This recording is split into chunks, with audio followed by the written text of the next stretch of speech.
Good evening, everybody, and namaskar. Yeah, is there a uniquely Indian way about education? And that is the topic for discussion today with all you eminent gentlemen. What we find nowadays is that infrastructure is a buzzword when we talk about development in any society. But normally, infrastructure is talked about in the context of the physical infrastructure all the time, the bridges, the roads, the dams, etc. But the key infrastructure of any society is its intellectual infrastructure. And like the sand, cement, and steel, Dr. Yogini, your profession goes into the physical infrastructure. It is also the education which is the key ingredient of the intellectual infrastructure. Now, our ancient civilization was known to be an intellectual powerhouse. And I'm certain there must be an education system that was supporting that powerhouse, that it gave us people like Kanad and Shushrut and Panini and Aryabhat, and also tomes from yogashastra to arthashastra, and also the fact that we were at that point of time known to be in a very economically vibrant era, and there must have been a fluent interplay between the practice and the theory part of it that we see in the architecture. So what really was that? And that is the entire topic of discussion. I've tried to cover what were those in a small article that got published in Indic today. And I thought there's no better panel than this to discuss that. But before I begin to introduce this eminent panel, I thought I'll first just formally thank our media partner NewsX TV for covering this, Business World for covering this and doing an article later on this. And now, without delay, I will, for the benefit of all those who are watching, I shall arrogate to myself the pleasure of introducing to you this most eminent panel. I'll begin with Padma Shri Dr. Subhash Kak. Subhashji is the Regents Professor of Computer Science at Oklahoma University at Stillwater. He is on the Prime Minister's Science, Technology and Innovation Council, and his research includes cybersecurity, AI, quantum computing, and much other, everything to do with computers. He is an author and an acclaimed authority on Indic philosophy and history. I personally feel Dr. Kak is that crucial intellectual connect between the knowledge of the past and ancient and the contemporary knowledge. Dr. Kak is actually an ocean of knowledge, and any sprinkle that we can experience today, we would be fortunate. Welcome, Dr. Kak. Thank you for joining us from Oklahoma. Thank you very much, Vikramji. Delighted to be a part of this wonderful panel. And the question that you raised, I assume that you want me to speak for just a couple of minutes for the whole thing to get rolling, or will you do the introductions? I will do the introductions, and then I will take 20 seconds to define the structure, and then we are on. Is that fine, sir? Oh, that's wonderful. That's wonderful. Okay. I will now move on to Dr. R. Vaidyanathan from Namma Bangalore, sir, my beautiful city of residence. Now, Dr. Vaidyanathan is one of the best known names, not just in India, but globally, on capital markets, finance, banking, insurance, risk.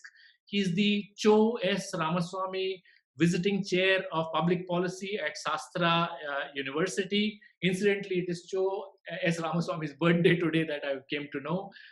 And also, he is on the Vivekananda International Foundation, just not as an advisor, but also as the Dean of Economic Studies. He's on the panel of so many committees from Singapore to Salzburg that it's very difficult to name all of them in this short webinar. But besides the functional eminence of Dr. Vaidyanathan, he is also an authority on historical and civilizational studies and conflict. Your recent article, Doctor, on Armenia was beautiful. I read that. One thing I think everybody knows about Dr. Vaidyanathan is not just that his writing is lucid, but when he speaks at various seminars and conferences, which I have attended, the audience is in rapt attention. So I have experienced that. Welcome, sir. Namaskara, sir. Bandidike, dhanyavad. Sankrantji joining us on a red eye early morning from Seattle. Thank you, sir. Thank you very much. Mr. Sankrant is a techno entrepreneur based out of Seattle. and also the managing director of Garuda Prakashan. He, in his early part of the career, has worked with Microsoft and for a decade, and holds almost 6 technology related patents in his name. And nowadays he encourages and promotes many young startups. And Mr. Sankrant has written extensively and is an authority through his cross-cultural explorations on language, philosophy, religion, theology. I have personally watched your videos. The grasp on anthropological and societal sensitivities is just amazing. Thank you for joining, Sankrantji. And as your name suggests, he's bringing about a benevolent revolution in promoting the cause of the Sir and Krant is a Kranti that you're bringing about. And of course, Garuda Prakashan is also bringing about that much needed balance in the world of publishing, where a lot of Indic philosophy needs to be showcased in the right manner. So thank you, sir, for joining. Sankrant ji, early morning. आप बहुत सवेरे सवेरे join कर रहे हैं, आपको तकलीफ दिया है काफी. Thank you very much. Thank you so much. Next, I move on to Dr. Yogini Deshpande from my home state, Maharashtra. तुम्ही आलात, फार बरं वाटलं. फार बरं वाटलं. तुमच्याशिवाय हा झाला नसता seminar. Thank you very much for joining. Dr. Yogini Deshpande is the CEO of Renuka Consultants, and also an entrepreneur and a practicing civil engineer, but she's also the editor-in-chief of Indic Today. She's an avid reader, music aficionado, and I think all of us who follow her on Twitter, she's got a deep and a keen eye on whatever political going ons happening around us. So she's got a keen eye on that. Indic Today is really emerging as a choice to propagate ancient shastras, Indic knowledge, Indology. I think it's doing yeoman service, not just Indic Today, but the entire Indic Academy. I congratulate you, Dr. Yogini, and thank you very much for joining in and enriching this panel. Just a quick note on the structure, as Dr. Kak mentioned earlier, is that we will do it in 3 sections. The first section is to throw some light on what are those distinctly Indian philosophies about our education system, which were there earlier and which were not there. The second one will be how and what aspects are so relevant that the world will accept them easily. And in the third, in today's contemporary times, how can we take those aspects and embed them in the global education systems, not just in India, because there are existing structures already available, so it's not primitive era, so we have to do it smartly. And how will they find it relevant? Each section will have a talk by the eminent panelists for 3 to 5 minutes each, and then we will open up each section for a 10-minute discussion on whatever questions and cross questions that we have. So I'll quickly begin with the first section, and I'll begin with you, Dr. Kak. I mentioned in my article on the education, our broken intellectual infrastructure in Indic Today, that our education system, like any organic system, had a lot of assaults on it for the last millennium, especially beginning with at the beginning of the millennium with the Northwest invaders who specifically attacked the physical infrastructure. And this assault has been very systemic and systematic. The first attack, which was physical, looked at, kind of attacked the temple ecosystem and all that, which supported our education, followed by the now famous assault of the British through largely the Macaulay strategy of the mental assault, where it kind of veered the furrows of an entire civilization and country in a manner that it began to think differently. And then for a brief period at the beginning of the last century, when the left movement was at its prime, it influenced our education system. And even post-independence, we've kind of not done the right service to our own, or tried to find out what that Indian education system was, because the entire thing was about a summary of what happened through the millennium. So quickly opening this section, Subhashji, with your points of what really was that education system, uniquely Indian system. Do we still have it? Can we resurrect it? Can we find it? Your thoughts, sir. Okay, very briefly, education has 2 elements. One is the individual's discovery of oneself, but there's also a cultural aspect, because whatever you learn is within a context to your culture. And then there is this question of historical connection, the past, the what's past is prologue, right? If you don't know what the past is, then you don't exactly know where you stand. It's in an individual's memory itself. Also, if you lose all your memories, you won't know what to do, even if your um, other intellectual capabilities were perfectly intact. So, in addition to the points that you've made, uh, what one can add is that after independence, a decision that was taken by the elite in India, the political elite, was to separate India from its own historical experience. Maybe not political experience, because there were all these history books on politics or the story of kings, of course, from a certain perspective, but from India's own um, deep scientific and cultural or shastric experience. That was, I think, a conscious decision. I remember when I went to IIT Delhi to do my PhD, the library had no books before 1850. All the books in India discuss only events or things past 1850. So I think that a decision was taken, political decision by the elite, by Mr. Nehru's government, that possibly talking about India's much more ancient past would be considered inimical by certain groups. So let's put it all aside. Let's now just be concentrated on the present and use this idea, some naive ideas that had emerged in continental Europe about socialism and this revolution where you had to create a new man. Let's just do that. So it was possibly a kind of a cop out, because you really cannot do excellence unless you are connected to your own past tradition of excellence. You know, you look at Japan. Japan has done wonderfully well in all kinds of fields, but Japan is connected to its past in an organic way. So is Korea, although Korea has many other issues right now. But India decided to say we will be only concentrating on the present, which is the reason, in my view, that we have taken a very short term perspective on many issues and concentrated on short term benefits, even in policy decisions related to economy and everything else.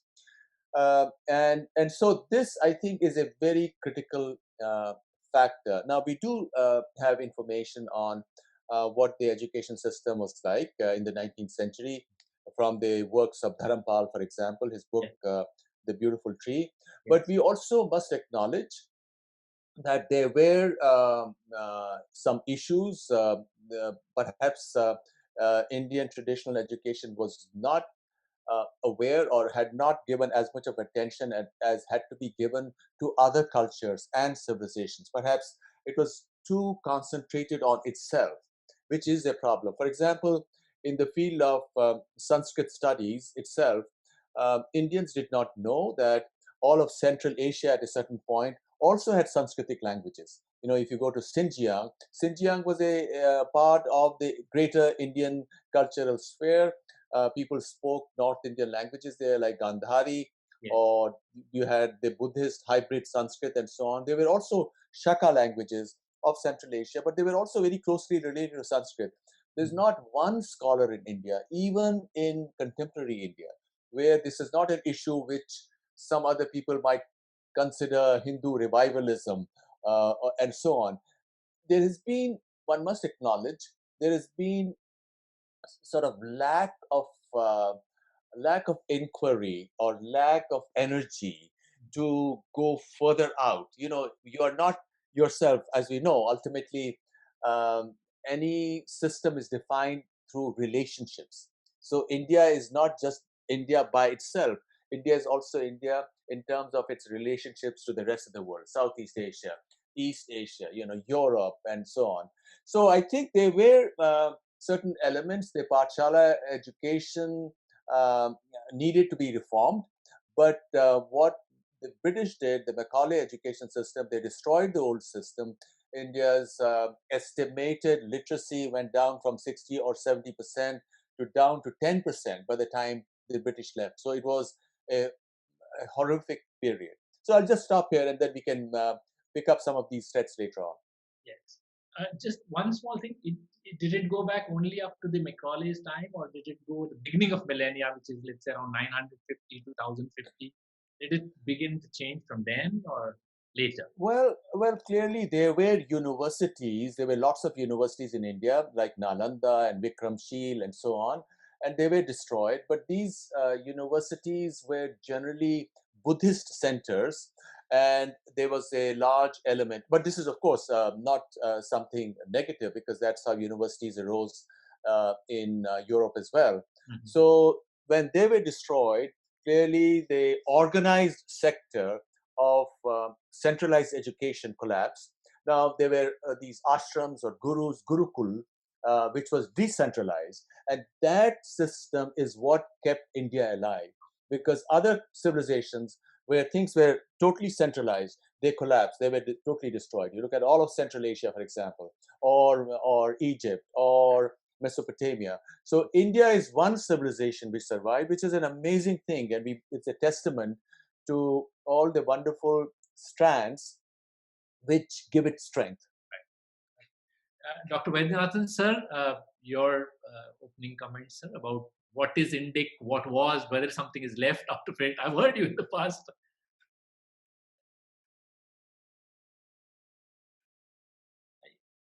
Sir, you'll have to mute. He's on. Will you ask him to unmute? On the left, you can I should unmute. confess that I am here basically to listen to other three experts, particularly of Shankrant, Subhash Kak and Yogini ji. Anyhow, you are asking, giving me an unenviable task. Anyhow, I will say one or two points. First, of course, as a proper explanation, you have mentioned me as CSR professor. People may mistake it to be, the corporate social. I am nothing. Sure. This Cho S. Ramaswamy has Yes, been yes. abbreviated. Yes. So that is something which I want to stress. Yes. So yes, maybe the name is too long or something. So that is, this abbreviation create lot of complication. My granddaughter always asks, I put Indian Institute of Management, bracket RTD, retired. My granddaughter says, why you are proclaiming you are retarded on this? So these type of abbreviation one has to be cautious. Anyhow, the first and foremost, I think what Subhash has mentioned, I would like to add to it. I think India is the only, maybe the only civilization where the past is to be forecast. This is something very interesting. Normally, everywhere we forecast the future, but in our case, we have to estimate or forecast the past. I am a student of Sanskrit, tell me PG. For instance, the date of Kalidasa, as many theories are there as Kalidasa would have written in his books. Of course, some of that is debated by the Britishers and English experts and whatever. Same thing about date of Sangaracharya. If you ask some very very orthodox man, he will put 10,000 BC or something, much before the planet itself started. And somebody will say, no, he is last century. A simple thing like, Rabindranath Tagore's birthday, we have a huge debate. 2 years before I am a Calcuttan. So it was a big debate. I thought these things, somehow we don't have any mechanism. So we have to estimate our past. So that has got its own plus and minus points. Plus point is, as some experts say, that we don't have a concept of revenge. In the sense, since we don't have a memory of past, so we say let go.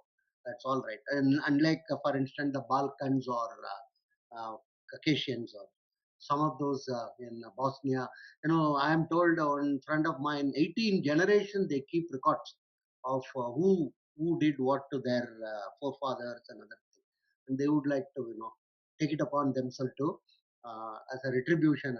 We don't have any. Maybe it is also linked to our sincere belief in rebirth. In the sense, if somebody has harmed us, he may get his, get his whatever you call it, punishment or something, maybe in the next birth or something. Anyhow, that's one major thing. Second is the significant the, difference or diversion between what are called our policies and practices.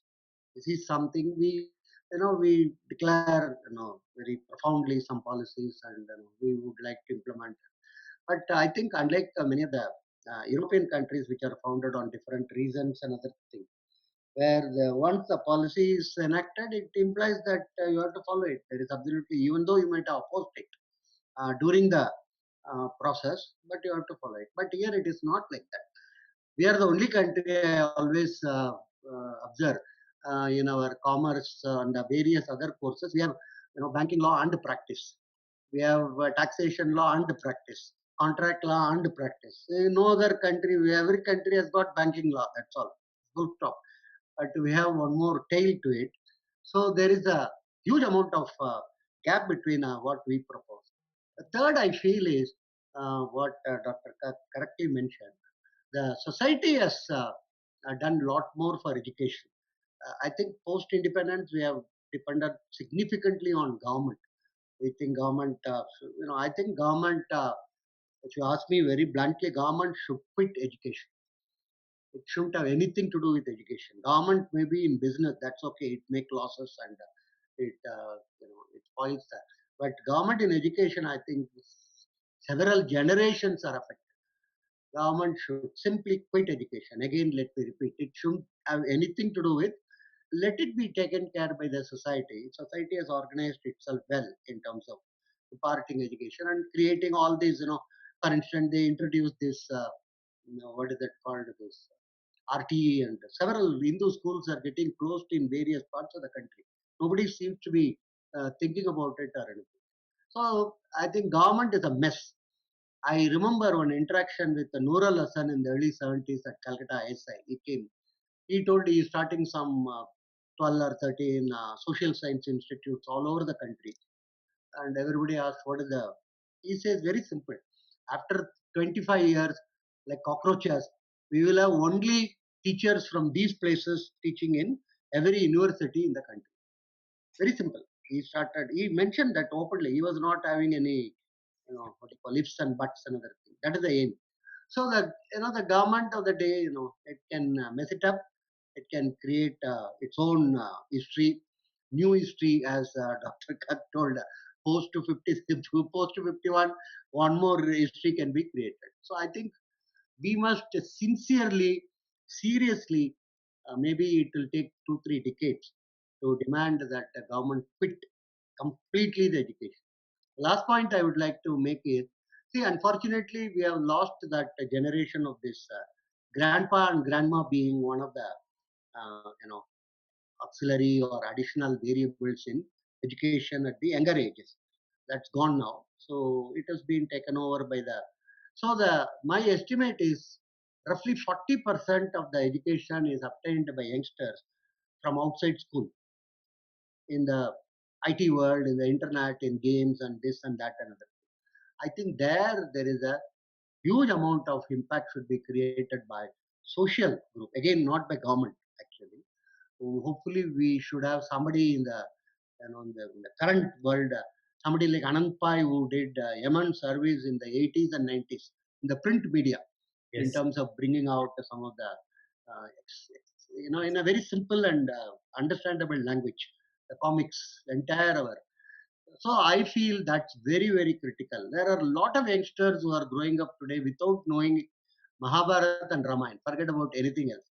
These two are considered as two pillars of our civilization. Actually, it contains gems of everything, but a huge number of kids are not having knowing anything about it. It's a very, very sad state of that. I think social activities like our Yogini ji is here. She knows Indic.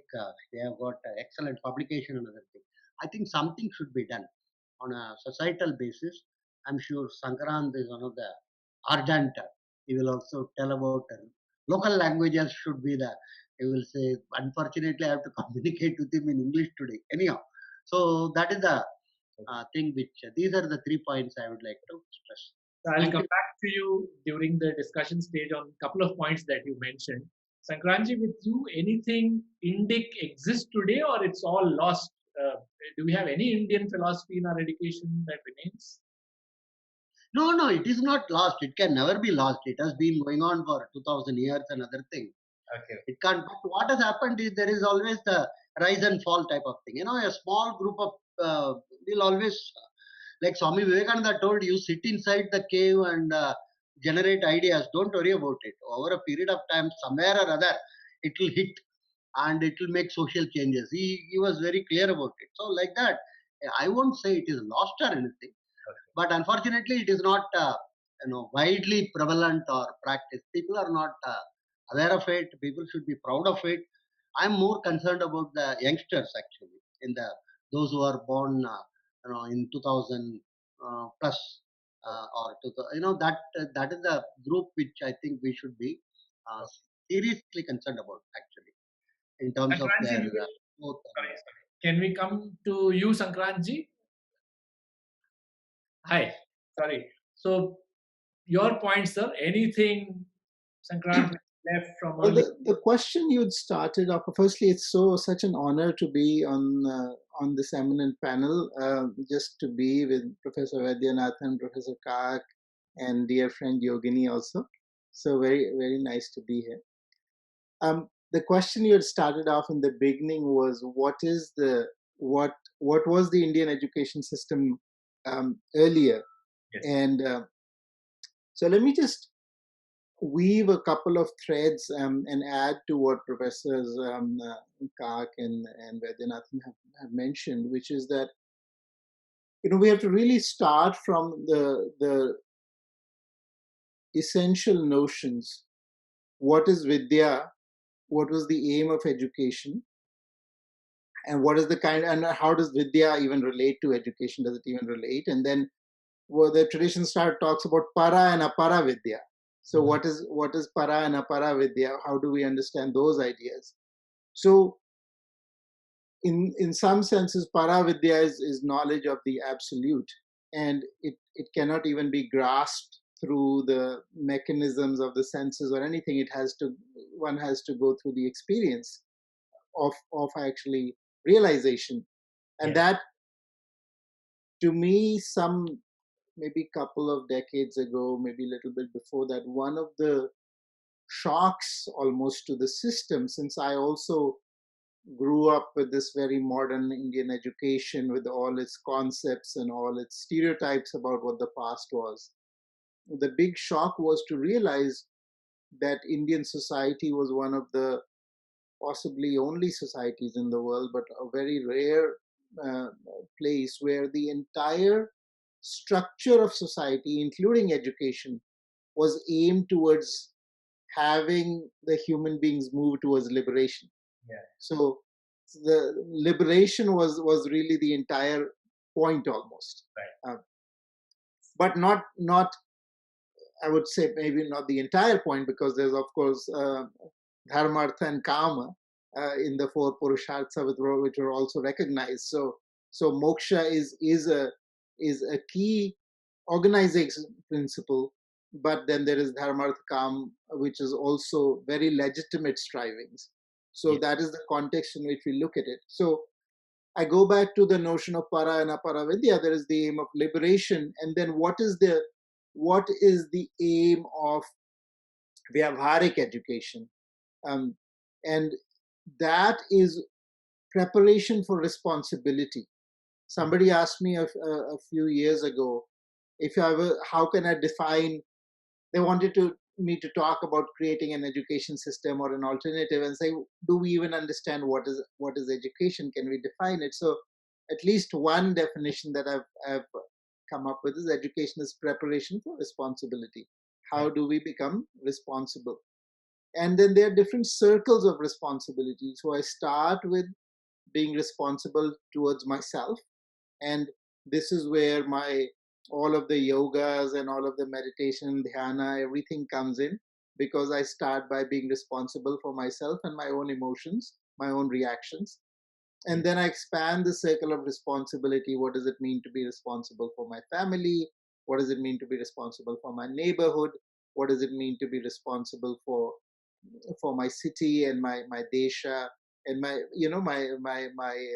my entire sphere, my nation, Yes. if you want to use the English term. So that is one dimension to look at. The other one, and Professor Vaidyanathan has of course done a lot of work on social capital in terms of jatis. Yeah.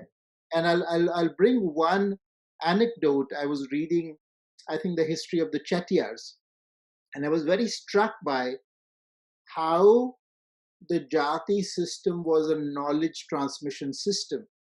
In our contemporary discourse, we have just got one view of jati. It has been turned into caste, and of course, it is an evil custom, and it has to be taken out. And that is the only view that you can even look at it or study it in.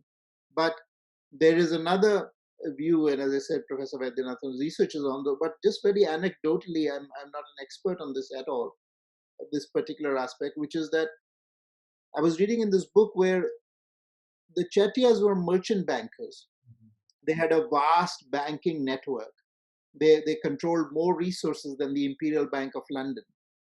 This is talking about the 17th century, 18th century time periods. By the time the child was 6 years old, they would be learning compound interest tables in their head.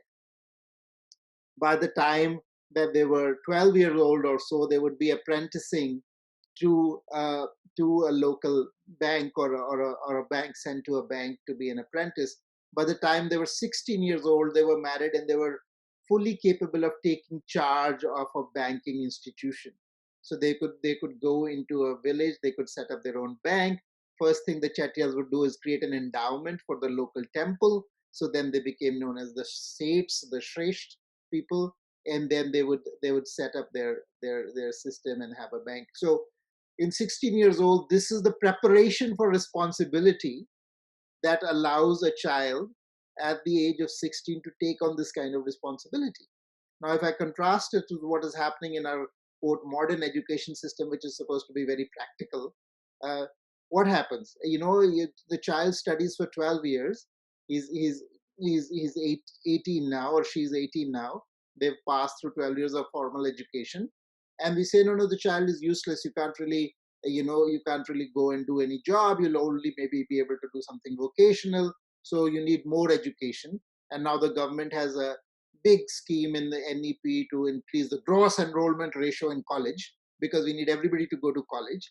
Now, what are they going to go and do in college? Increase the gross enrollment ratio, right? What do? Say, oh, beta, go and do a BA. Okay, so now you're going to do a BA in economics, you're going to do a BA in sociology. And after 15 years of education, 16 years of education, then they're going to stand in the employment line, right?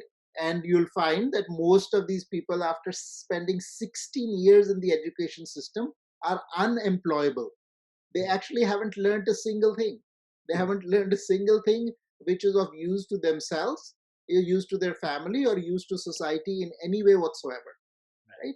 So this is really, if you were to really contrast what is the ancient system of education versus what is happening right now, this is where I would kind of point to it, and then we have to go back and say, okay, so that was then and this is now, and what do we do going forward? Actually, very lucidly put, Santra. Actually, two objectives, the practical import and the spiritual import, were kind of weaved into the object.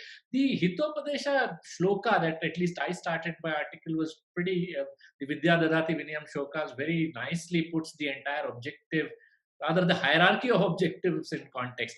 But yes, we'll park these two objectives that the objective was different to objective was now. We'll move to Dr. Yogini, and then when the discussion stage, a lot of points from you, Sankranji. Dr. Yogini, your thoughts on what were the subtle Indic aspects that we so valued earlier and we may have lost, or perhaps are there subliminally today as well. So your thoughts on that. firstly, thank you for inviting me to this panel. Also, thank you to all the panelists who have mentioned good words about Indic Academy and Indic Today. It's overwhelming, this thought that, everybody's reading it and appreciating it. Probably this might be a good time to also we are going to make an announcement this week publicly, but Dr. Subhash Kak has agreed to be on our advisory board for Indic Today. So I will be getting much guidance from him for Indic Today soon. And as I speak in this panel today, I am going to be very much thankful to many of the writers who have written for Indic Today, because a lot of thoughts that we'll be presenting today have come from what they are writing and what we've been able to publish. So when we talk about Indic education and Indic civilization, there's a very basic 4 fundamentals that our civilization stands on, which is dharma, artha, kama, moksha.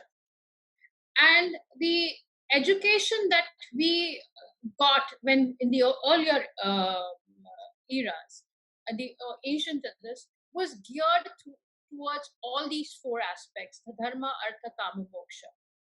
Whereas when we look at technology or science today, science tends to say it is about being truthful. Many a times it's not about the ethics part, but it is about what is the truth in that particular discovery or implementation that is being done.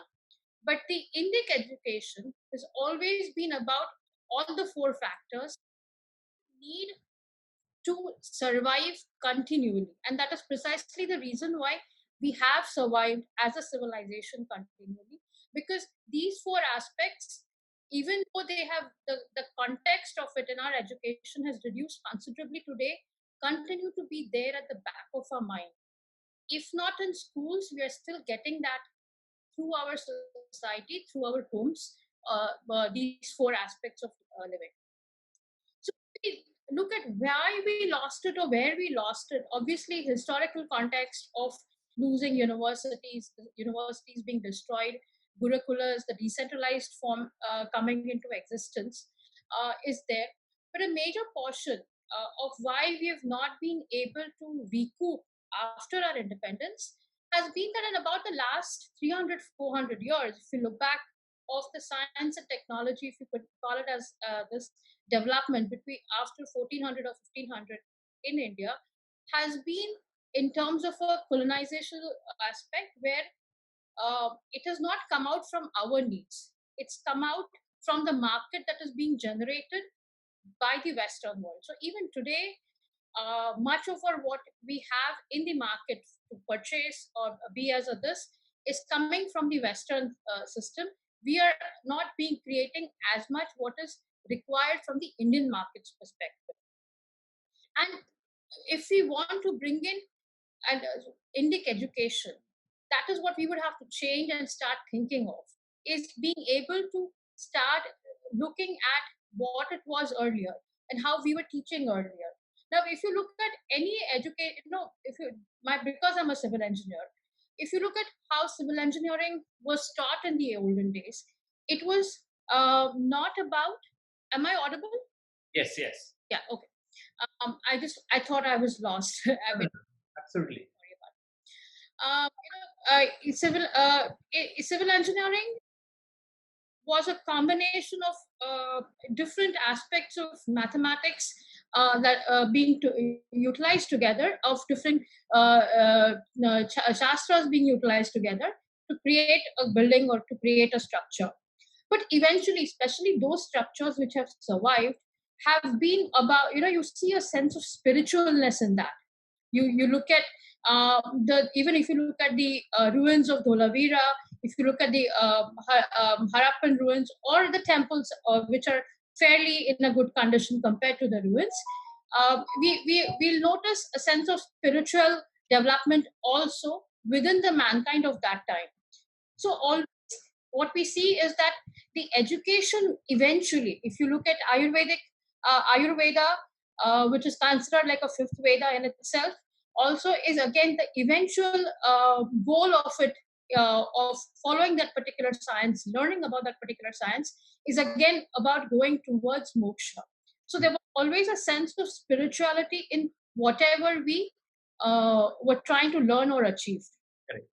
Other thing I think is very important in our this is, while we talk, when we say dharma, people immediately think in terms of religion. Our society has always been very excited about science. So if you look, today people astrology is always related to horoscope in India, and somehow about understanding what my future holds. But actually, astrology as such developed for a completely different context, and we today do not have that standing in the international system of things, or as acceptance, that we had been able to understand many aspects of astrology or astronomy far earlier than other civilizations. And I think Professor Subhash Kak has written an excellent book on this perspective about the diameter of the Earth and the distance between the Earth and the Moon, and the significance of the diameter ratio. thing. 108. So, pardon? 108. Yes, 108. Yes. So some of these things. So it's just amazing that we had this information, and today we do not know how they were able to calculate that, but we now know that they were able to do that calculation. And obviously, whoever people who did this mathematics, who did this scientific um, uh, you know discoveries, were not somebody who were not accepted by the society. So, which is unlike the Western world, where scientists like Copernicus or Galileo and many others have had to go through a lot of a backlash from the church. So it has that's the beauty of our culture, that is, even in those days, where giving ideas which may be different from what people were perceiving at that particular time was not looked as being against the norm of what religion per se at that point was. Even today, if you look at Swami Vivekananda's works or Aurobindo works, they are so much aligned with the scientific thought, unlike many of the other religious practices. So I think this is something that we have to remember and build on, and I think we will be able to build on. Thanks, Doctor. Dr. Kak, one small thing, open up a little discussion on this. One of the things that I find is that the ancient education system was pretty systematically revolving around the various koshas. The Annamaya kosha got done, you had the Upanayan ceremony done. After that, as soon as the mental state got over, the Vijnanamaya kosha took off, you were sent to the Acharya, the Gurukula system. So there was a logic in terms of the development of the various koshas and how the education system progressed. Your thoughts on what that was and what it is today, and whether the mental development and the education system is contemporaneous or not?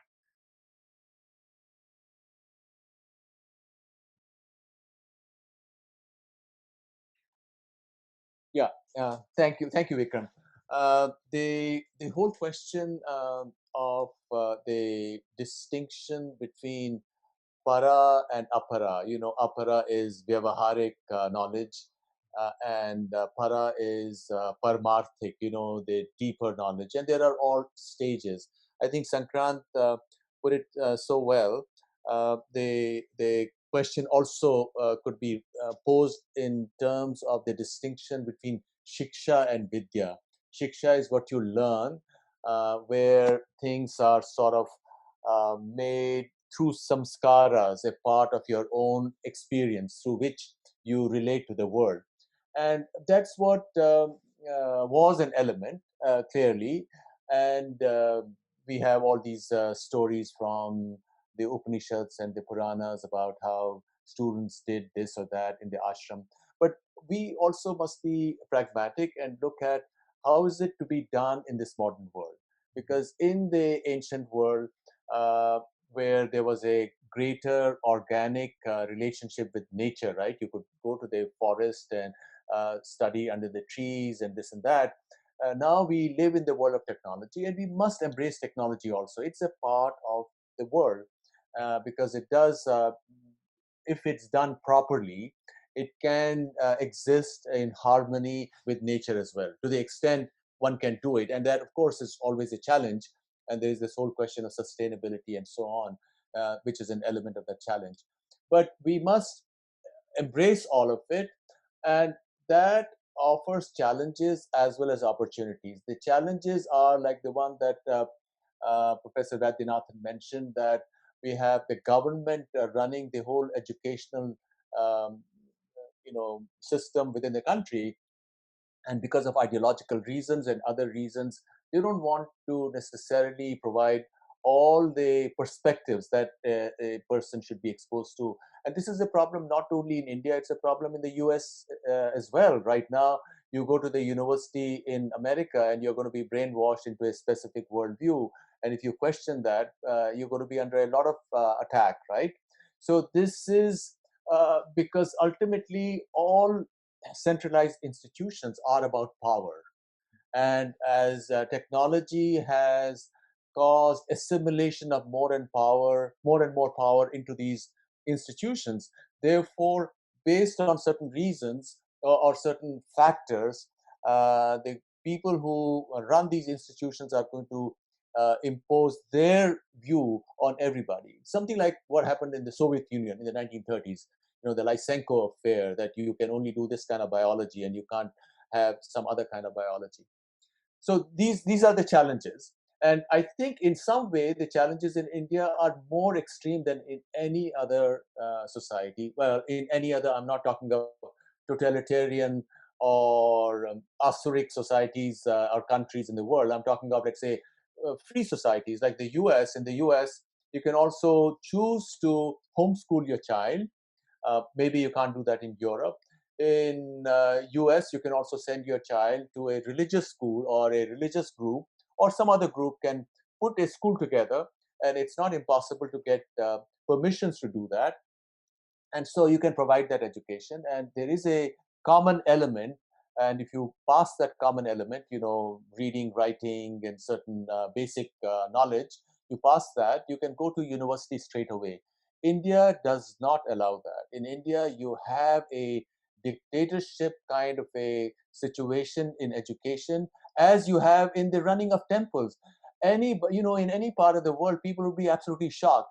And in India, we've been fighting this for years and years. Why is the government, which is not doing other regulatory things properly, why is it into running of temples? It's actually extremely sad, and there is still a strong lobby within India which wants this system to continue, uh, and um, and for probably the group or groups that want this system to continue exist across political parties. So it's a very complicated issue. But now, what is the opportunity? The opportunity arises from technology itself. The opportunity is that with the new internet technologies that are available, technologies of communication, you can circumvent old brick and mortar framework of imparting education. Education can be a lifelong, continuous process, and we can then use this technology as Indic Academy is striving to do, and we can do that um, to make it subversive of the bad power structures that have seized control of the education process, especially in India. We can use that to continually to have a framework where people can, in a continuous way, be connected to sources of information. And ultimately, information, as the Upanishadic dialogues tell us, is a conversation. And we can have that conversation amongst people, because it's only when you speak that you really learn. I think there is a famous Latin saying. It says that I I I think when I speak, and I learn when I write, or something to that effect.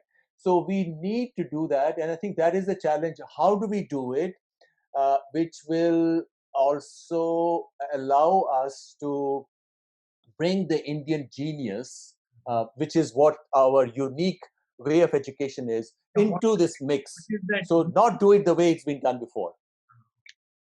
So just wanted to pinpoint on what is that, what a few points on what do we really have an Indic ethos of the past that can be relevant today. Maybe I find a lot of dissing happening on, let's say, rote learning, which I was going to bring up later, but rote learning has its roots in deep mantra sadhana. And I find a lot of people dissing it for whatever reasons, but then are there any specific ethos that we have that we could bring in today's contemporary education system that we have, which are exclusively unique, let's say, to India? Well, the rote learning is the shiksha part of it, right? You had to do that. And maybe we don't necessarily have to do things the way they have been done before. We can use that as a beginning template and modify it, because we live in different times and things continually change. Nothing is forever fixed. But shiksha was the beginning of Vidya. In Vidya is when you challenge. In fact, as you know, in Mundaka Upanishad, it's even stated that even the Vedas are apara, because ultimately para Vidya is beyond all shiksha. It's beyond words. You have to obtain that deep meaning within your own heart, right? So I suppose I'm not against the general framework that we have, and there are many um, experimental schemes like the Montessori system. Maybe we need something which incorporates that, or there is a group out in Ladakh which is saying that rather than the 3 R's, we should have the 3 H's. And the 3 H's are head, and head meaning reading, writing, and arithmetic, the old education. The other H is hands, that it should not just be theoretical. If you are doing engineering, you should be doing a lot of work with your hands. Or even if you're doing English or other subjects or Sanskrit, whatever, you should also be doing essays, which is what is done in the US. The US education might be bad, but there's a lot of emphasis on writing essays. You learn a subject only when you're doing those tutorials where you have to write some stuff in your own words. And the third H, according to this group, is the heart, which is the higher adhyatmic part of knowledge. I think that's what we should be doing. And we don't have to call it 3H, whatever it is, or you could even call it the Vedic system. But there's got to be some thought given to as to what kind of a actual structure in terms of how to set up these conversations. Of course, you have to have a shiksha element, and you also have to have subjects like music. Which music, Samaveda, is closer to the heavens. If Rig Veda is the body, is Annamaya. Yajur Veda is the Pranamaya Kosha. Samaveda is the Manomaya and the beyond. So we have to bring in those subjects, because one of the problems in Indian education is that it's rote to an extreme extent. Even I think Sankrant wrote a wonderful essay on this, or a tweet on how somebody with a degree in computer applications had never done a word of coding. All the computer science had also been taught as a subject with definitions and so on. So we need to bring in those elements in order to ensure that the student is not divorced or separated from the fount of creativity within their own hearts. Sankrant, to you, can you help us to find out some specific Indic philosophies that existed which perhaps are relevant in today's day and age also? Well, I wouldn't even call it philosophy, and we'd already started to talk about it. In some ways, pretty much all of it is relevant, and I'll speak from a different perspective here. I'm in the US and I teach a program called The Art of Living. I'm a teacher for The Art of Living, and we teach a program called the Happiness Program. And in this, a lot of the core of of course, we teach pranayama and we teach Sudarshan Kriya. But the core emphasis on it is how do we learn how to manage our mind and emotions? Because and when people go through this program, it's such a revelation for them, because they come and say, well, why isn't this being taught in school? Why is it that this aspect of being able to manage our mind and emotions is not a central part of our education system? Because if it were a central part of education system, so many of the problems that we are seeing in society, and again, I'm sitting in Seattle here, there's violent agitation happening in the streets, and there's very polarized viewpoints, and people are at each other's throats, sticking to that viewpoint, and this an inability to be sensitive to another viewpoint, this conflict that is occurring in society, is all in some senses linked to the underdevelopment of consciousness, of what is a systematic way in which we can groom our own sensitivity and awareness and consciousness. And for that, there is no better system than the Indic system. Okay. So far from it being what parts are relevant, I would say this is entirely the need of the world for today. Is how do we bring that that into our education system so that we are well informed, and also not well informed like from a mind perspective, but we are well developed really, as human beings. Is there a subliminal aspect of an old, perhaps forgotten education system, Dr. Vaidyanathan, that most of our academic brilliance is displayed by Indians, not just in India, but world over, from ISRO to NASA? We've got some brilliant people in academics, scientific research, corporate world, everywhere. Is there a baseline educational ethos, despite the going through various systems of recent construct that we have, that makes it unique for these people to succeed all over the world?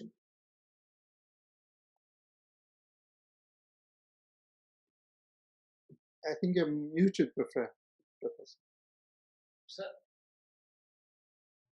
Your question is very interesting.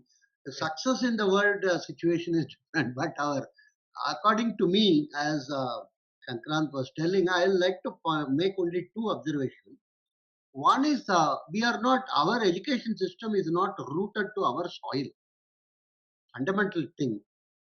For instance, let me give two examples. Our economic development primarily is due to caste system.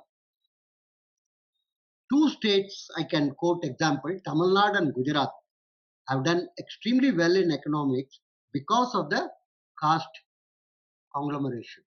The Nadars and the Gaundars in Tamil Nadu and the Patels, in particularly the Liva Patel, more than Kadwa Patel, in Gujarat, have been the engines of economic growth in terms of capital formation, in terms of lending and borrowing, in terms of market access, in terms of acceptance of failure, and we don't celebrate it. I don't find any book talking about it. We are so ashamed about it. We have to leverage on it. Somebody was asking me about 1 trillion UP economy, and then I told only way it can achieve is the caste groups in UP should focus more on business and commerce and less on politics. Wherever the caste groups have focused on politics, they have not succeeded. They have got some reservation here and there, and in Tamil Nadu itself, there are some groups like Tevars and Vaniyars who focused on politics. It has not worked well. Point is, we don't want to celebrate our own, As early as 1940, believe me, sir, two Nadars from Sivakasi, when there was a drought, they went to Calcutta, joined Wimco, learned something about matchmaking in that Wimco factory, came back after a couple of years. They wanted to set up their own facility. They got loan from another nadar, and rest is history. Today it is a billion industry, fireworks and matches, printing, so many areas. I'm told Obama printed some uh, highly specialized 250 diaries exclusively to be given to his chelas or sidekicks. That was done by Sivakasi. The point I want to make is we don't want to celebrate forget about past successes. A simple thing, railways, not many know, I am writing a large article on it. Every segment of railway was constructed by one task group, as recognized by those days railway authorities. The Kutch segment, Kutch, Gurjar and Rajputana groups. Southern segment, Velama, Kama segment. So everywhere the railways were built by caste groups. Do we read anywhere about this? Railways were built by British Railway. If somebody was telling me I told Chandigarh was built by Telugus. Chandigarh was not built by all your Purbash here and this and that. Telugus were the ones who went there, were shifted there actually, large number. The point is we are far away from our roots in understanding our thing. We should have textbook. We are again and again reading about Lee Iacocca has done this and all this. Nothing wrong about it, but we should also add these our successes. Second point is which Dr. Subhashi was telling. The internet-based learning is going to liberate us, hopefully from government. Let me again and again tell our single point agenda is government should quit education. If they don't quit temple, that's wrong. They earn money, that's all. But in education, the next 20, 30 years, future generation, they are screwing it up. Today, not many will know about it. 40% of our non-government education is controlled by church. This NEP and other we are talking, I asked somebody, is it going to be covering them? They told, we don't know. 40%, not a small amount. So what is happening? Net result is Linkayats want to be declared as non-Hindus in my state. There was a huge agitation on it. Everybody wants to be not Hindus, minorities. Ramakrishna Mission filed an appeal in Supreme Court. Fortunately, they rejected it. They told we are not Hindus. Can you beat this? Talking of systems, we are in a very, very extraordinarily difficult situation. Until and unless a single point agenda, government should quit education. Net-based communities can develop, which will be taken interest by the recruiters in terms of jobs and also in terms of flexibility. Same fellow can be professor in more than one institution. It's not attached. Second is, you don't require 100 acres of land to start a university. Today you require in India. And most of these university fellows are real estate barons. Nothing to do with education. They have 100 acres of land, you start a university and declare themselves to be chancellor and provide doctorate to themselves. yes, This will go, hopefully, by the net-based education.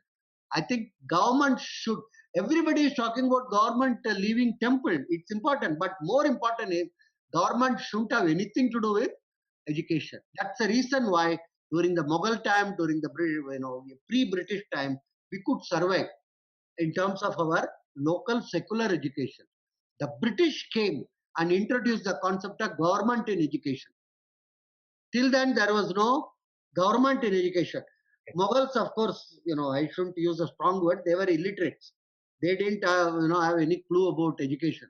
So they left it at the, the desert culture and other thing.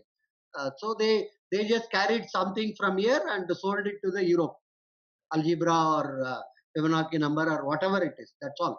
British is the one who created government running educational institution. That's a purely European idea.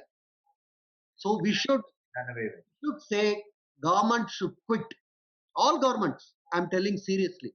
The society can regulate itself, organize itself, and make much better, what you may call in terms of tools and availability. These are the two things I would like to stress.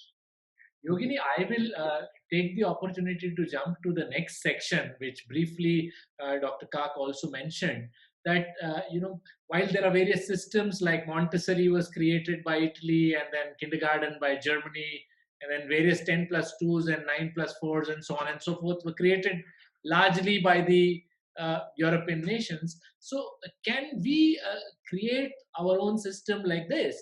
And more importantly, why would anybody accept a system like this? What aspects of it will be very relevant for people to accept it?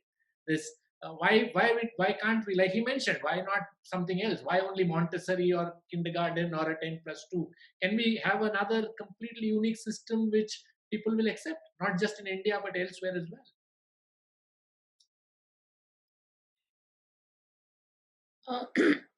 Yeah, so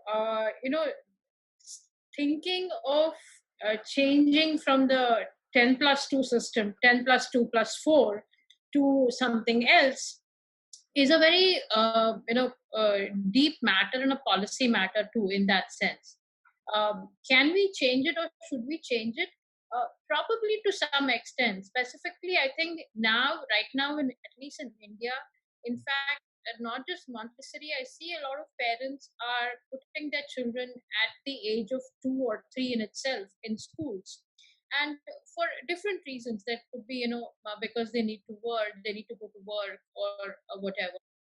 Maybe in that here is where we need to allow the homeschool education aspect. So maybe a few families can come together and run schools at their age of 6 or so, and then they start going to school. So it be that they are not we don't have a Montessori system as what is the German equivalent, but something where we are able to have homeschooling within our own fraternity, which we are free to choose up to the age of 6, and then further on have an education system up to the age of 16 or 17, and then a degree-based system. But definitely, what needs to change, I think, is the education style between the ages of 12 to 20, 21, because this is where skilling and education both needs to happen in tandem with what is appropriately needed for survival in the world. And as Sankrant mentioned, and I have also seen this as an entrepreneur as well as an editor at Indic today, that students who pass out with a civil engineering degree or a English and arts, BA in arts, or an MA in English degree are not necessarily their horizontal understanding of a particular system, being able to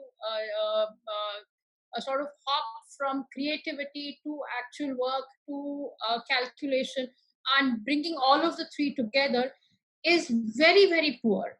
And our education needs to develop or needs to be done in that manner, specifically from age 11 or 12 to up to age 2021, where they are able to complete that cycle of creative skills, of development skills, and of bridging the gap of what is required in the particular area that they're working.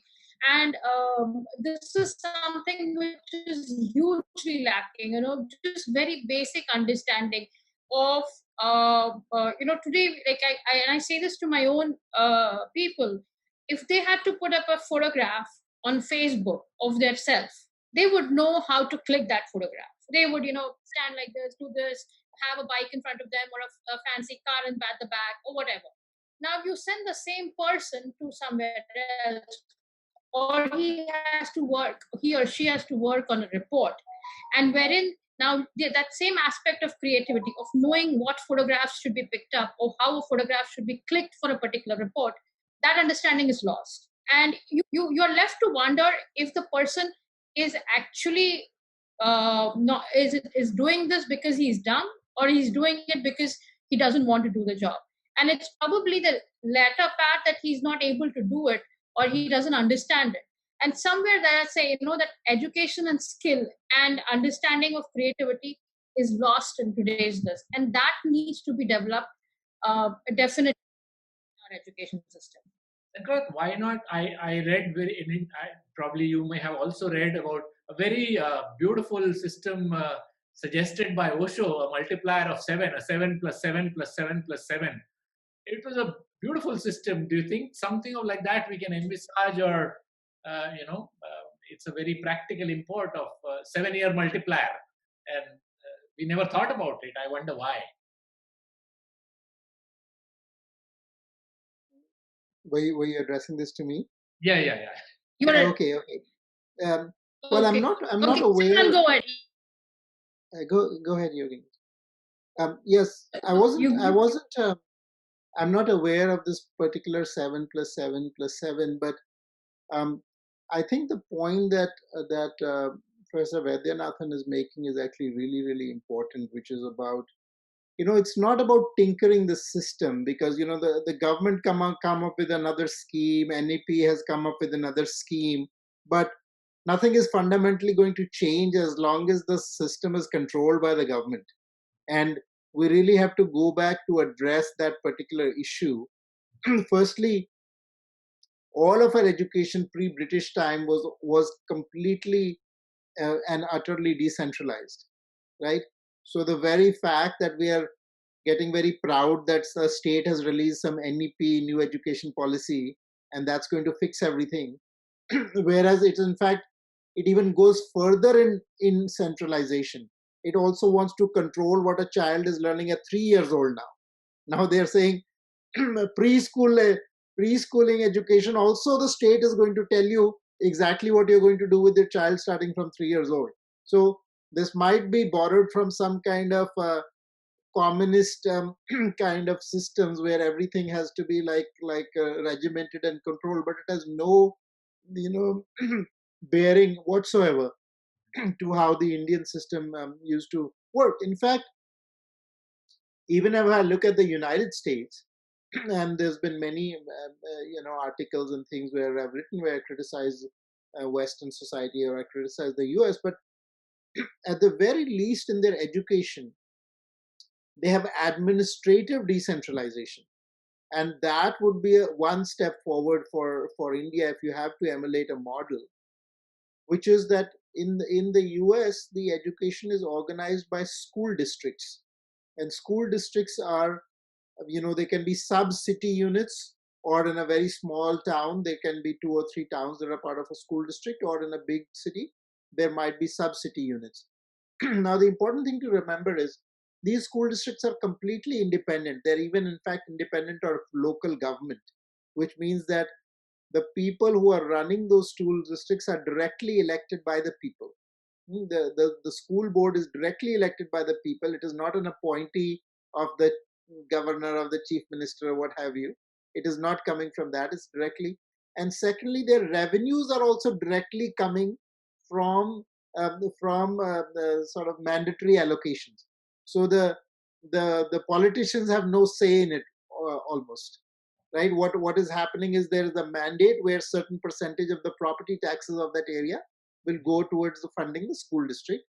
And so they get their revenue, they get their autonomy, and then they are able to manage locally completely. And this could definitely be an intermediate model towards what we really want to go, which is what Professor Vaidyanathan is suggesting, which is society controlling education. We need to take a step forward from the entire government bureaucracy getting out of education. So we don't need an NEP, we don't need any of this, we don't need RTE. What we need is the government to get back into its cabin and stop fixing the people, stop fixing the society, which is eminently capable of managing itself. And what the RTE did is really fascinating, especially in the context of what Professor Vaidyanathan is saying, which is 40% of education outside the government is being controlled by the church, and the RTE increased that percentage. So people think right to education was supposed to, it is something very nice and benign. It was very, very deliberately engineered during the UPA era for this reason, so that you're basically taking away all autonomy, even the autonomy that was earlier. Also, the state was very draconian, but the RT even took out that limited autonomy that Hindu schools had and pretty much mandated everything about the school. You cannot have a school till it has fences. Nobody told them that villages don't have fences. So it doesn't can't be a school. I mean, we are a civilization that learned under a tree, right? And you could have high education happen under a tree, but now the school is measured by fences and the number of bathrooms or classrooms and all of that. In fact, there's one quote from Gandhiji that I'd like to read, which is from The Beautiful Tree by Dharampal. Somebody had mentioned this book. Yeah. And Gandhiji said India is more illiterate than it was 50 or 100 years ago, because the British administrators, when they came to India, instead of taking hold of things as they were, began to root them out. They scratched the soil and began to look at the root and left the root like that, and the beautiful tree perished. The village schools were not good enough for the British administrator. So he came with this program. Every school must have such paraphernalia, building, and so on and so forth. And there were no schools like that at all, right? So what they did was they defined the school in terms of these physical mechanics, and as a result, wiped out a generation of schools. And the RT is colonialism 2.0. That, and so this is what the government has been doing. It's really been wiping out any traces of indigenous education. And I think one of the other reasons that RTE was brought out, why compulsory? It was brought out as some kind of right.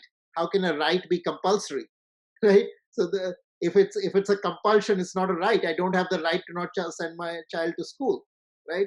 So why is it no, to root out the jati transmission? Because children were still learning in a knowledge even today. And if you look at what is the result of that, if you look at today, almost all the the professions that have this transmission, or not, even if you take a electrician or a plumber or any of those professions right now, you will see they're dominated by one community which is not having this RTE requirement, where other kinds of schools are allowed to be legitimate schools. So they may or may not send their children, or they might have 1 or 2 outdoor schooling. So these are very systematic ways in which the government has literally come in and created colonialism 2.0 and destroyed what was remaining of indigenous education. Is there can I raise a contrarian point on and address it to Dr. Yeah.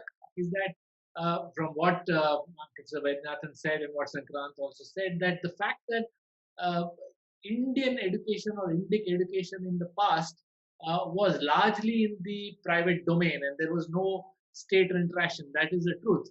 But was that not the reason why the colonialism 1.0 happened in the first place? So in that sense, there was nobody to protect that at that point of time. So that could be a contrarian point of view. So actually, let me respond. Let me respond to that for a moment, because it's such an important question. I think why we got conquered is it's not why colonialism happened. The real question is, why did we get conquered, right? So I think that requires a thesis of its own. I'm not going to go into too much detail, but the one thing I would say is that India is the only civilization on the planet which was conquered either by Islam or Christianity and ruled for more than 100 years and didn't get totally wiped out. So, so if anything, we forget the success of it. We are the only ones that actually managed to survive colonialism, unlike almost any other on the planet, which was completely and wholly converted. And one of the reasons we were able to survive it was because of the decentralization. Because if we were centralized, it would be much easier. You go and you convert the king, or you take over the state, and then as a result, you can control all of society. But that wasn't the case in India. Yeah. I thought that's what happened post Guptas, because at the end of the day, the Barodas had their own, Travancore had its own education system, Madras had its own education system, and various princely states were invested heavily in education. Still, the colonization happened. But then, Dr. Kak, I'll leave you with your comments on this one, please. Yes, I do believe that decentralization, and so I do agree with all the other panelists, Professor Vaidyanathan, Sankrantji, and Yogini ji, that we need to develop all the all those institutions which give decision making back to the community, and so that's where, of course, modern technology comes in. The change, the fundamental change that education is experiencing all over the world. Because, as you know, Professor Christensen of the Harvard Education College estimates that half the colleges and universities in the US will go bankrupt in the next dozen years. So the colleges here are going to be, here meaning in the US, are going to be under tremendous pressure as well. And why? Because with pervasive automation, more and more jobs will be done by machines. So society will have to change the way education has been given. Because why did colleges come up? Because you were training students with the proper credentials to enter into various employment streams, right? But now a lot of that will be gone. In fact, some people say that about 95% of all the jobs that there are require only knowledge of Excel spreadsheet, right? So why are people even going to college? And students are not interested, as we see here, and they pass their exams and then they forget that, because it's all information which is available to them anyway at their fingertips, right? You can Google it. What we need to give to the young now is not just information, which is, as I said, easily available, but the vivek, the discrimination, to make sense of all this free education, to distinguish what is fake or what doesn't hang together from what hangs together, which takes us back to Vidya. What is the very nature of one's own self? Because if one knew that, then one would also know how to deal with all the challenges that exist or occur in one's life in an uncertain world. In fact, I was talking to an American professor just the other day, and the whole question of the matter of discipline and ADD, the attention deficit disorder that we encounter in the US. And an obvious way to deal with that would be to let kids learn various skills related to calming the mind. And I think they do that in the East. They do that in Japan. A kid is also asked to sit quietly.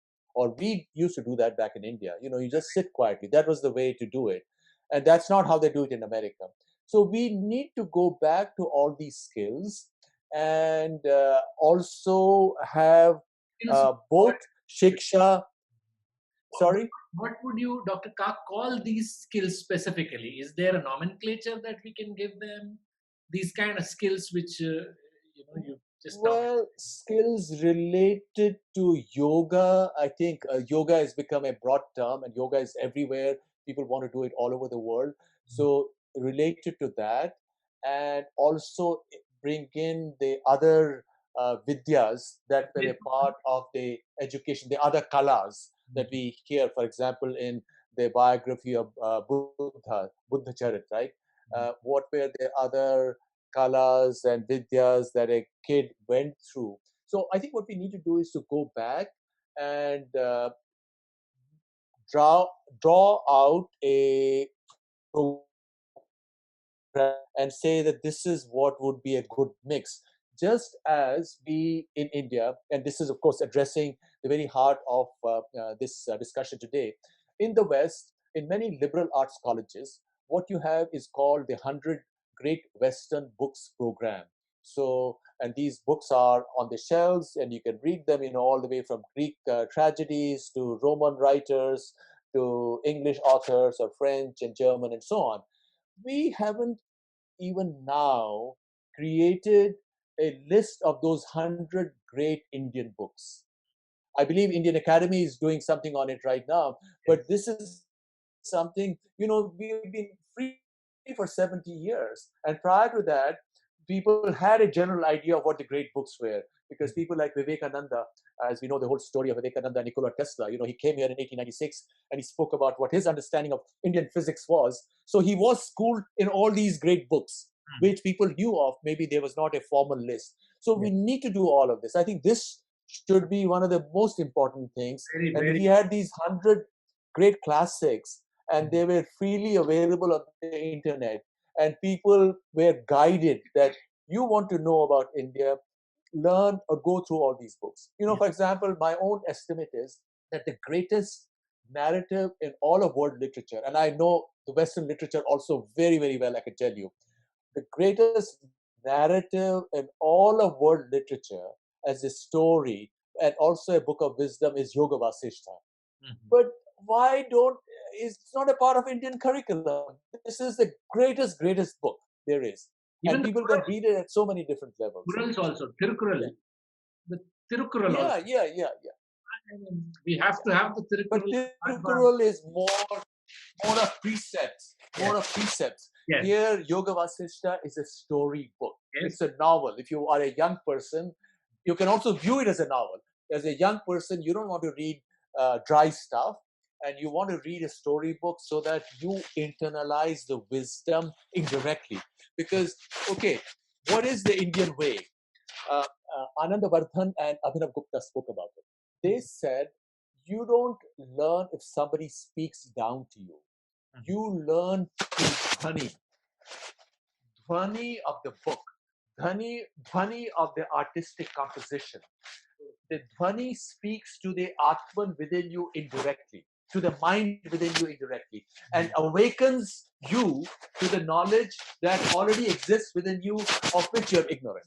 Right. So we need to use all those disciplines which help us communicate to us through dhvani, which is where music and the fine arts and all the discussions or conversations of the Upanishads come in. You read these Upanishads. For example, I can tell you as a kid, and I read Kathopanishad, the very beginning of this conversation of Nachiketa telling his father, here you are being so miserly in pretending to give all these gifts. Yes. So who are you going to give me to? Is so dramatic with such power. So we need to use all of that. Right. Brilliantly put, Dr. Kak. I think last 5 minutes you've been very specific of what really is the Indic way and what we should bring into our system. And very nice. Yogini, can you also, since we've already touched around 80 or 82 odd minutes, I've got only some 12 to 13 more minutes.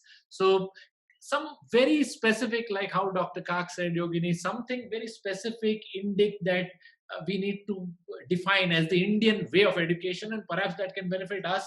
And also, we could probably take it out. Like he mentioned the books, the Yoga Vasishtha, the cultural ethos, we need to educate that on yoga. Is there anything that you have in your mind? Very specifically Indic.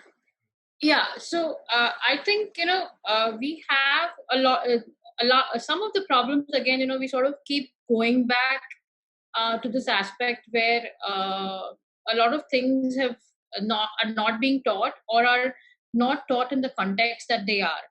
So consider Mahabharata as mythological. It's historical. So, and today Mahabharata as a story, again, like Professor Kak said, the Yoga Vasishtha is also like a novel. Mahabharata is also like a novel, but yet contains a lot of lessons for all of us in different aspects of life. It could be in business, it could be in dealing with your siblings, your spouse, or it could be it again sort of the whole gamut of our life, our relationships. It teaches a lot of things. Yet again, Mahabharata is something that is never taught in our schools. Even when I was doing my education, we had something called as extra reading or rapid reading kind of thing, where we read books. We were asked to read books by Charles Dickens or some other Enid Blyton and things like that. it never was Mahabharata. It's just like, you mentioned earlier, Anand Pai is the only reason why we know Mahabharata, our generation that studied in the 70s, 80s, and 90s in school knows about Mahabharata. So, Yoga Vasishta, in fact, I mean, it's still a little on a higher side, I would say, in terms of, intellectual understanding and being able to gain the insights of it.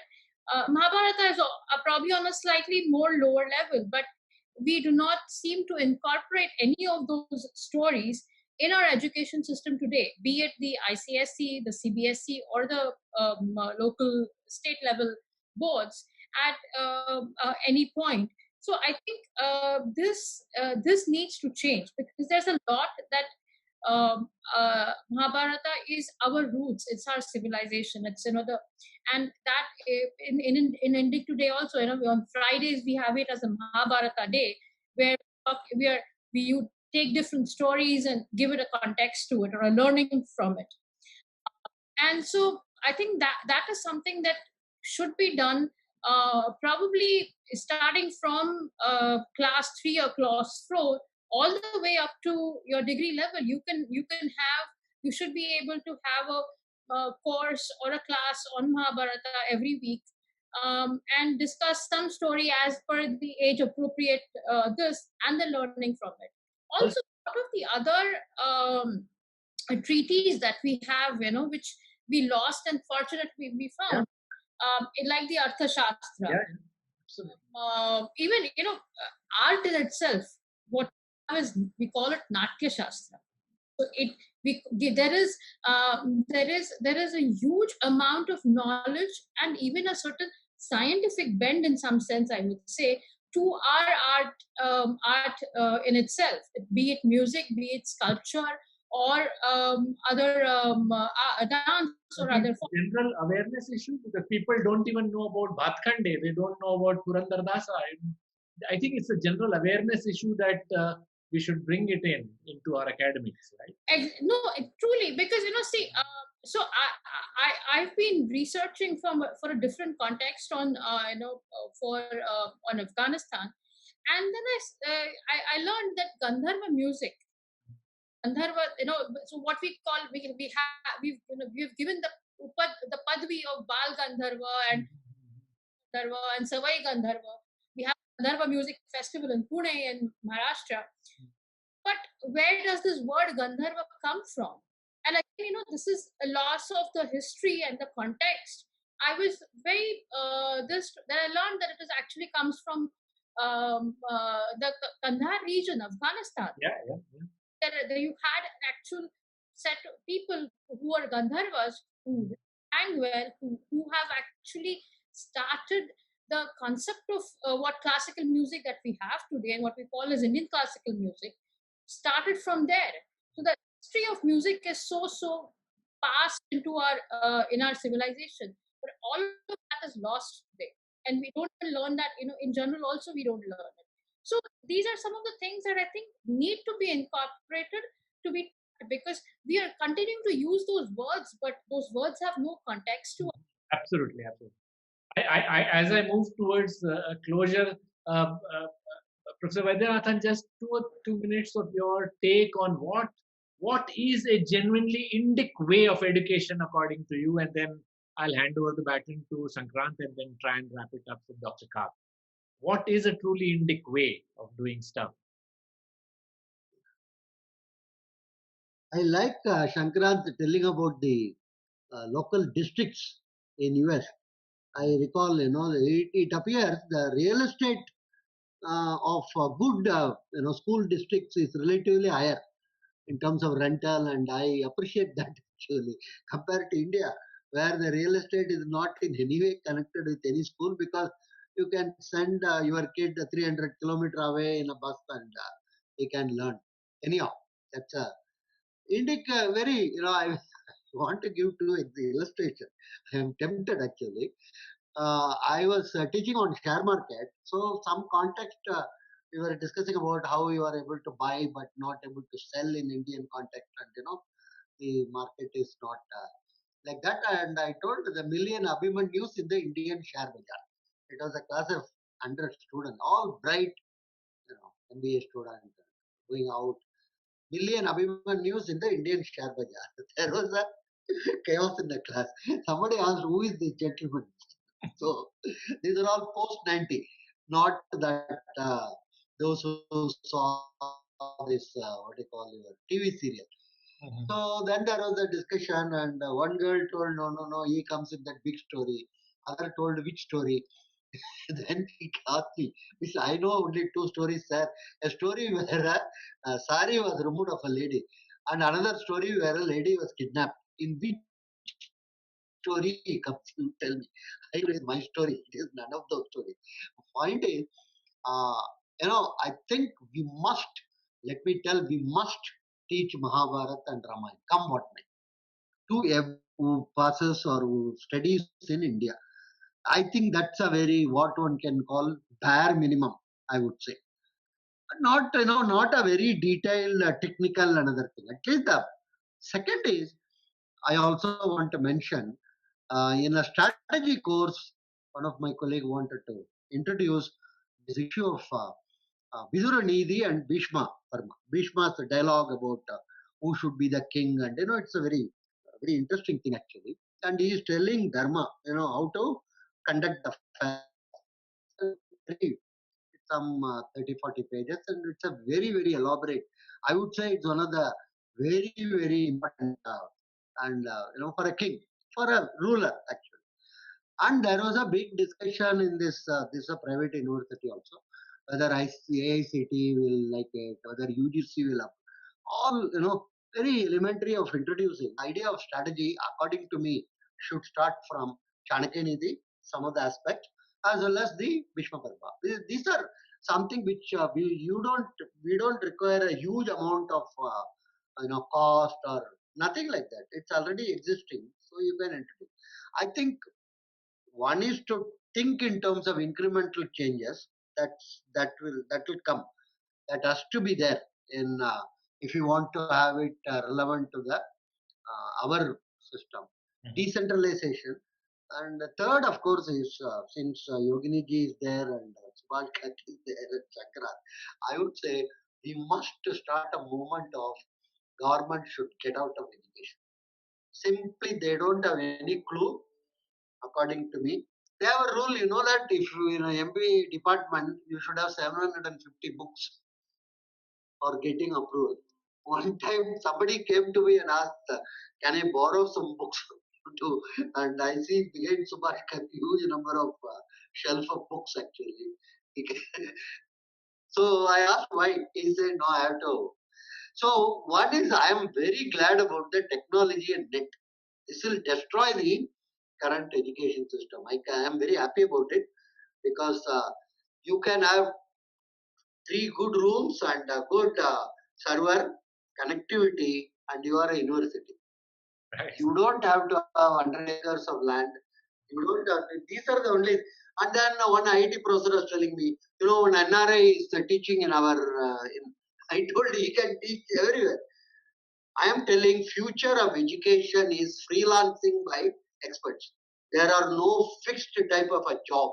One fellow is a professor for lifelong, no need at all. He can roam around, just like a Prohit in my place, who goes to areas, or a doctor. Today, many doctors in metros are not with a particular hospital. They go to different. Same way, this fellow also.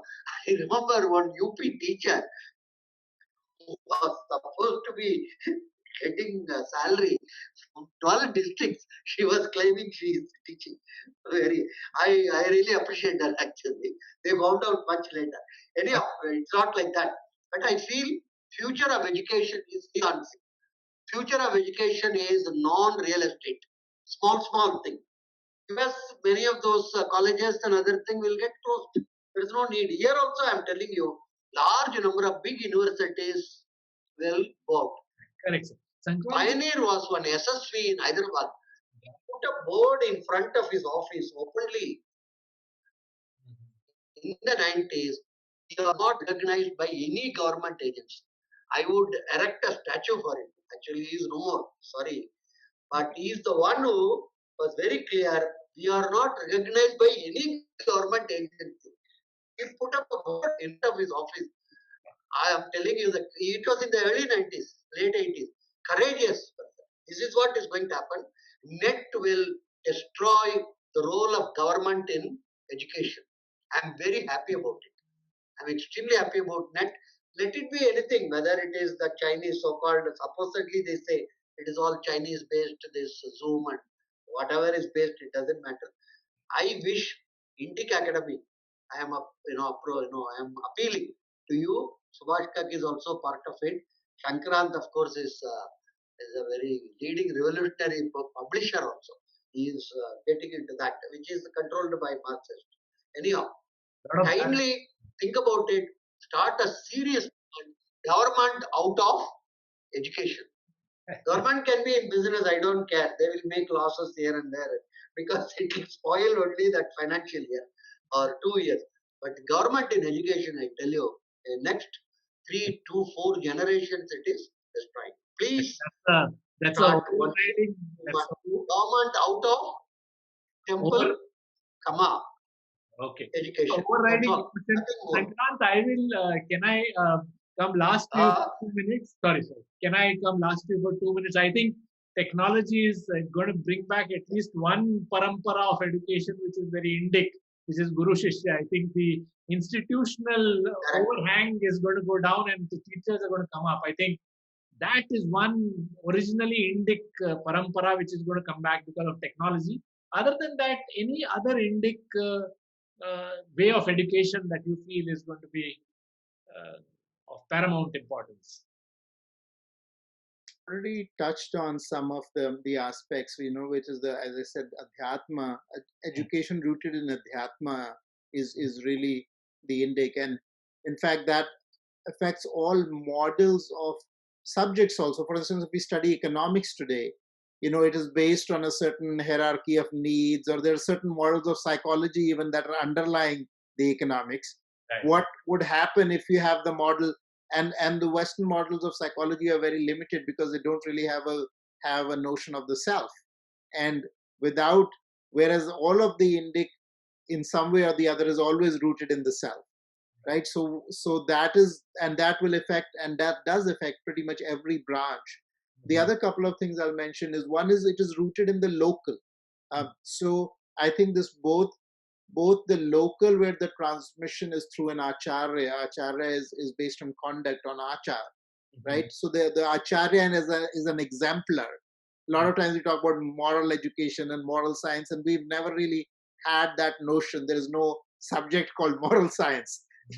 What happens is that it's transmitted through conduct, it's transmitted through acharya, and also it's transmitted through story, which is where the importance of the Ramayana and the Mahabharata comes in.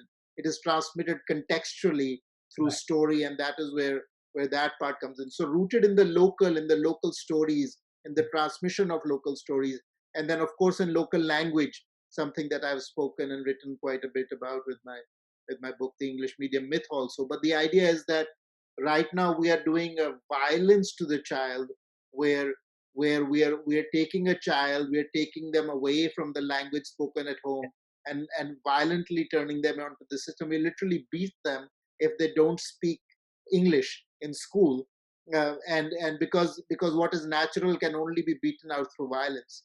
So this is what we're doing. We're doing violence to the child, to beat the local, to beat the indigenous, to beat the native languages out of the children. And that is one thing which is really ending up dumbing down the Indian mind. I mean, there's so many studies that back this up. Children, they've tested in from 8th grade children they've tested who study, let's say, in Telugu medium, they study up to 8th grade, they study in English medium up to 8th grade. And the understanding of math and science, which is the skills we need for today and for tomorrow, for the world of technology, their understanding of math and science of the children who are studying in Telugu medium are much higher than the children who studied in English medium, to the same level. So we really have to, and this is one of the reasons why Vyakaran was so emphasized in our traditional learning, because Vyakaran is helping structure the mind. It is not only the structure of the language, but it's also structuring the mind. You'll see, Hungary, for instance, has produced so many mathematicians because the Hungarian language embodies a certain mathematical sensibility. Even today in the US, more than half of the graduate students in sciences are coming from outside English speaking cultures, or they're coming from outside the US. So there's a lot of influx. So both ways, both in terms of native language and the fact that English is really not that great in terms of developing a scientific mind. So the Indian child is being attacked on both sides. They are losing their own language, which are highly scientific, and they are being forced to go to a language which is not their own. And so that is something we really have to look at. So I would say that those two aspects, along with rapid decentralization and let Hindi में कहते हैं ना professor Vaidyanathan के मुंह में घी शक्कर कि this government system, the government will get out of education. But as I said, because of over regulation, the problem right now, organically what Professor Vaidyanathan is saying will absolutely happen, but we need to put a pressure that this government needs to completely deregulate education. Let 1,000 flowers bloom, rather than an RTE saying this is you cannot stop a child from going to the next class. You have to promote him. You have to have this many bathrooms. You have to have this. You have to have that. Not nonsense. Let 1,000 different ways. Some schools might want to promote or nothing. Some schools might have a very serious, rigorous criteria on promotion from a class. Let there be 1,000 different models. Let the parents choose. And rather than trying to fit everybody into one system and make it one size fits all. I wish Mukulji was here. He would have really contributed to especially this topic also. But I think he's connected with me offline, so I'll take this up also with him. But that brings us to the 105th, 107th minute of our discussion. As invigorating as this has been, I've not failed to take many questions which are arising. I'll take them offline and probably send it to you. But thank you so much, everybody. Yogini, thank you very much for publishing my article number 1, the research article, which I thought was the base for this. And Subhashji, thank you so much for at least appreciating that article also, and for your presence. A person of your eminence, when he appreciates people like us, get encouraged really. And at Careertainment, we will be looking at a lot of Indic philosophy, helping people get their livelihoods and careers and professions going forward. Professor Vaidyanathan, thank you very much. I'll meet you, sir, in Bangalore again. We are neighbors. I think this COVID thing, once it gets over. Thanks to Sridhar, he connected us on this one. Sankrant, thank you so much for your early morning red eye. Sorry, you could probably go back to asana now, and you must have missed. But thank you all. I will connect offline again if there's anything that I could assist in Bangalore. You're most welcome, and I would really look forward to hosting you when you're here. Yogini, Subhashji, I missed you by a day last time when you came to Bangalore, and that's how it is. Sankrant, I look forward if you're in Bangalore next Absolutely. time. I'll look you up in Oklahoma, hopefully next time when I'm there. Right? Thank you.